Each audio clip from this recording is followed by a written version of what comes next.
The Beggar's Hunt by Davies.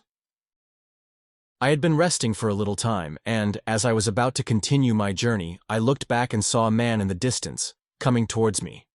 Seeing that he was going my way, I settled down again, to wait for him, watching his movements as he came along. I noticed at once that he was walking at a fast pace, but what surprised me was that he often came to a halt, and made his hands feel various parts of his clothes. My first impression was that he had lost something and was searching for it. I saw him halt quite a number of times and make these quick movements, feeling down both his legs, then in his bosom, and sometimes up both his sleeves. The poor fellow is in a terrible state of worry, thought I. Perhaps he has lost silver, or even gold, which has been his savings. Such a loss would be almost madness to a poor-looking man like that. However, these thoughts did not last long, for I soon came to the conclusion that the man was scratching himself, owing to the attack of fleas. When he reached my side, I saw at once that he was inclined to pass on without saying a word. But I brought him to a halt by inquiring his destination for the day.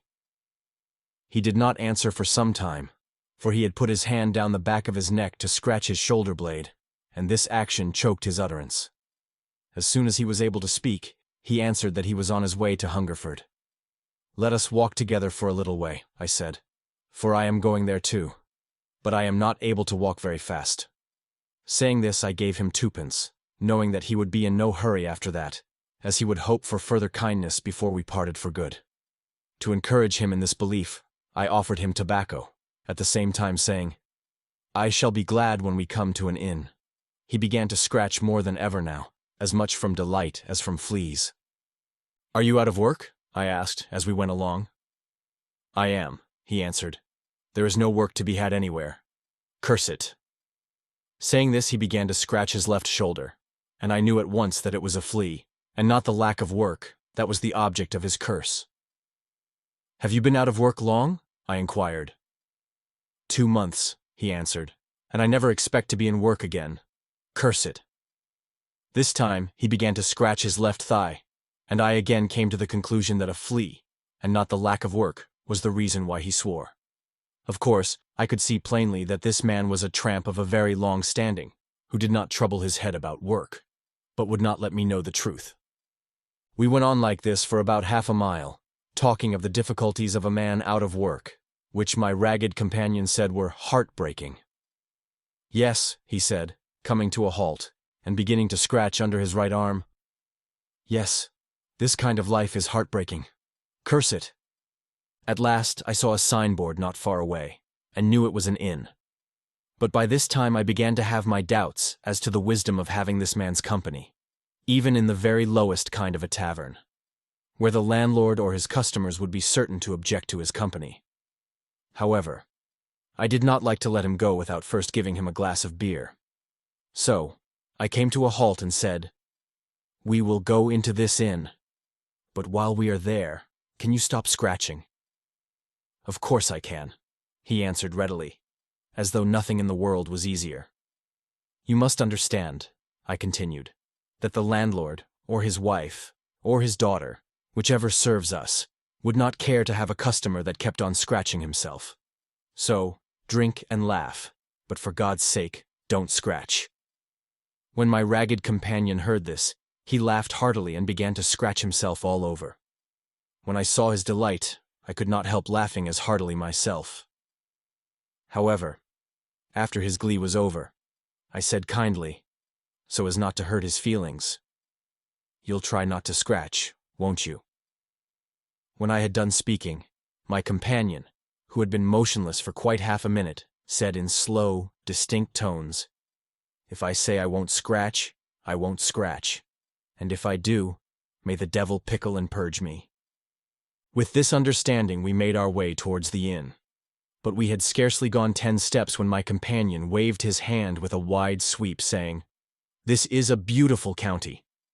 When I heard this, I at once had a suspicion that something was wrong.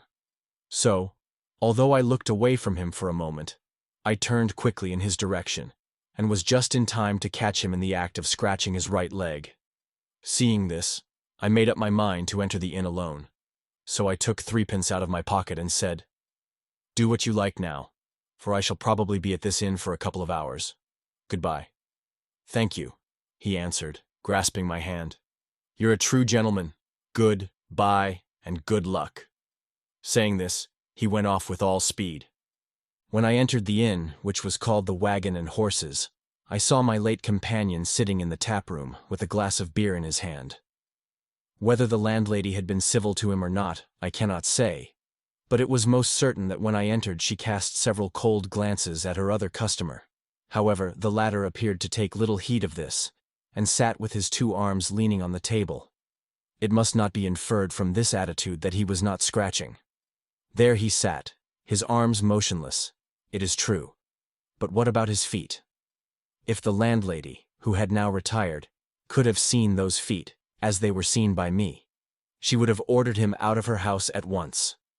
For there he sat, resting on one leg at a time, while the foot of the other leg was kept busy scratching.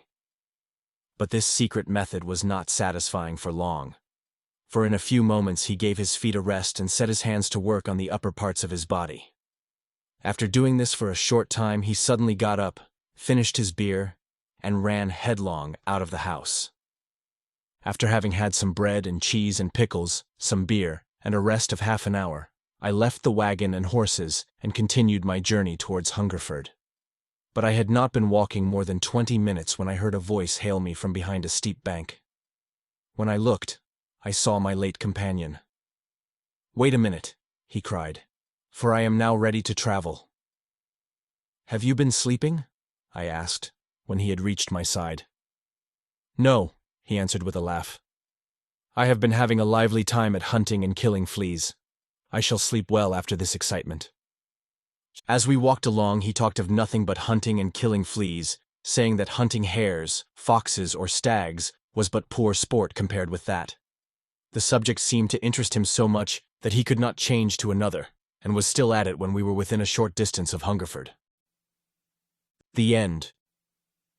Best audiobooks for free hopes that you have enjoyed this production of The Beggar's Hunt by W.H. Davies. Please subscribe to our channel on YouTube and Rumble, as your subscription is the support we need to create more, great, free content.